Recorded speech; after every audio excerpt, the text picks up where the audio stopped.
I used to do door-to-door sales, and I was working with another friend of mine. And door-to-door sales, I mean, it's punishing. It's cruel and unusual punishment. And I was a little boy knocking on the door. Hello, would you like to buy a nice working television set? No money down? No! Bam! They slammed the door in your face. And the friend of mine that was working with me, they slammed the door in his face, and I looked back and he was going to the car. He said, I can't do this. And he sat down in the car and he said, you go ahead, I'll be here when you get back. Now he had a mother and father to take care of him. My mother was ill. I am adopted. I was hungry. I had to go on. I learned something about myself.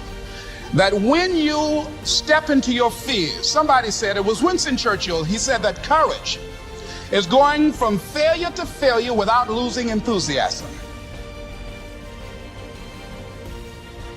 When you step into your fears and continue to push yourself to go on, something happens for you. It will enable you to transcend yourself. I went to the next store. You like to buy a nice working television? No! Bam! Went to the next one. No! Bam! After a while, I no longer took it personal.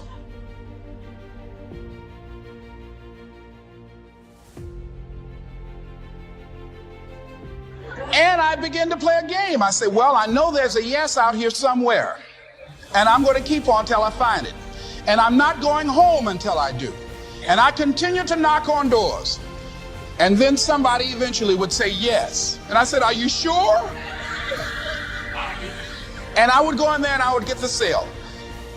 When you have something you want to do, if you don't develop the courage to do that which has been given you to do, and you spend a lot of time going around trying to convince other people or trying to get their approval, what will happen is that you will lose your nerve. And other people will convince you that what you're doing doesn't have any value, and you'll give up on your dream. It's an interesting thing about life, I've also found, that if you don't have the courage to act, sometimes and particularly, if you have something special to do, life will move on you.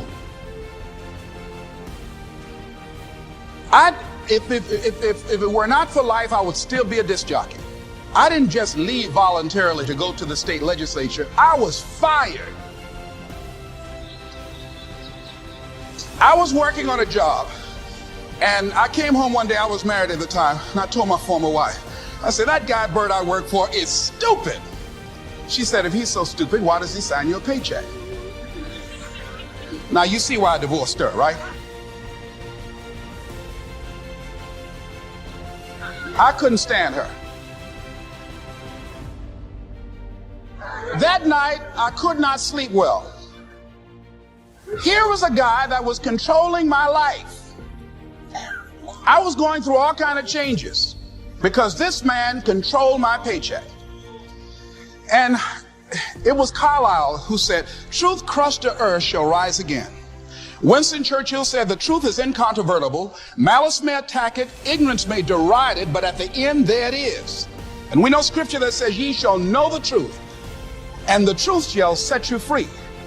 And the truth that I had to come to grips with, that I wasn't in charge of my destiny.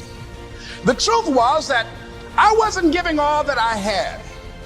The truth was that there are some things that I wanted to do, but I didn't have the courage to act on those things. And the truth was that Bert Childs was a blessing to me. He made life so miserable for me, I had to start looking at my life differently. I started going to work earlier. I started being the last one to leave there. I started working harder than anybody else. The other guys could not. Why would you work so hard, Les? I said, I'm not working for them. I have been cheating, Bert, I thought. I've been cheating myself and my family. Wherever you are, whatever you're doing, do it with everything that you have. Develop the habit of giving more than what you're paid for. Develop the habit of setting standards that others will be measured by. Someone said, do not go where the path may lead, but go where there's no path and leave a trail.